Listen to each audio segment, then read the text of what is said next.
অন্যায়ের অন্ধকারে আমি আলোর শপথ। যারা সত্যকে হত্যা করতে চায় তারা নিজেরাই ইতিহাসে নিহত হয়। মানুষের ইতিহাসে বারবার দেখা গেছে, সত্য যখন প্রতিষ্ঠিত হতে উঠে দাঁড়ায় তখন অন্যায় শক্তি তাকে থামানোর জন্য ছুটে আসে। কিন্তু সত্যকে কেউ কখনোই থামাতে পারেনি। সত্য বলার মানুষকে হত্যা করা যায়, কিন্তু তার সত্যকে হত্যা করা যায় না। এ কথাটা প্রথম ঘোষণা করে গেছেন সক্রেটিস। এথেন্সের অন্যায় বিচারকরা ভেবেছিল তার দেহকে মারলেই তার সত্য শেষ হবে, কিন্তু তারা ভুল ছিল। তারা মেরে ফেলেছিল শুধু একটি দেহকে, আর জন্ম নিয়েছিল এক অমর আত্মার, যে আত্মা আজও পৃথিবীর অন্তহীন অরণ্যে অগ্নিশিখার মতো আলো ছড়াচ্ছে। আজ আমি সেই ইতিহাসকেই সাক্ষী মানছি। আমার বিরুদ্ধেও যারা মিথ্যা বানাচ্ছে, অপবাদ ছড়াচ্ছে, যারা হুমকি দিচ্ছে আত্মার ভয় দেখিয়ে, তারা ভুলে গেছে শরীরকে হত্যা করা যায় কিন্তু সত্যের আত্মাকে নয়। আমি আজ যে অন্যায়ের বিরুদ্ধে দাঁড়িয়েছি এটা ব্যক্তিগত নয়, এটা এক নৈতিক যুদ্ধ। আধুনিক পীর নামে যে ব্যক্তি ক্ষমতার চেয়ারে বসে জনগণের সম্পদকে নিজের সম্পদ বানায়, পক্ষপাতিত্বের দুর্গ গড়ে তোলে, অপরাধীদের মাথায় হাত বুলিয়ে দেয় আর নিরপরাধ মানুষের বিরুদ্ধে মিথ্যার খঞ্জর ধারালো করে, আমি তার অন্যায়ের কাছে মাথা নোয়াইনি। ওর অন্যায়ের সামনে নত না হওয়াই আজ আমার অপরাধ। সত্যকে হত্যা করার আগে সত্যের কাছে ক্ষমা চাও। জাতির কাছে ক্ষমা না চাওয়া পর্যন্ত আমি অন্যায়ের সাথে একদিনও হাঁটব না। এই বাক্যটাই তোমাদের বুকের ভিতর আগুন ধরিয়ে দিয়েছে।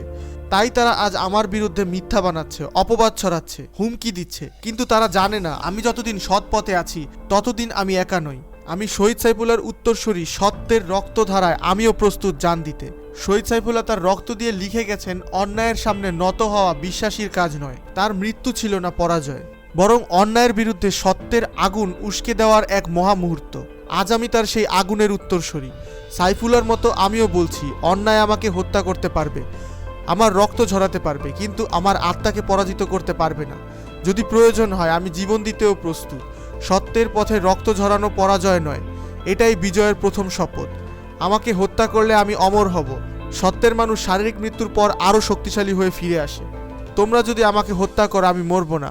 আমি ছড়িয়ে পড়ব মানুষের হৃদয়ে, তাদের বিবেকে, তাদের জাগরণে। যারা সত্যের জন্য দাঁড়ায় তারা কবরের নিচে নয়, মানুষের বিবেকের উপর বেঁচে থাকে। সক্রেটিসের মতো আমার নাম তোমরা ইতিহাস থেকে মুছে ফেলতে পারবে না। যারা আমাকে হত্যা করতে চাইবে তারা নিজেরাই ইতিহাস থেকে মুছে যাবে। তাদের নাম থাকবে না, স্মৃতি থাকবে না, ঠিক এথেন্সের ওই অখ্যাত বিচারকদের মতো। কিন্তু আমার কথা, আমার অবস্থান, আমার সত্যের ঘোষণা, এগুলো বেঁচে থাকবে। সত্যের পথে যারা হাঁটে তারা অমরত্ব অর্জন করে।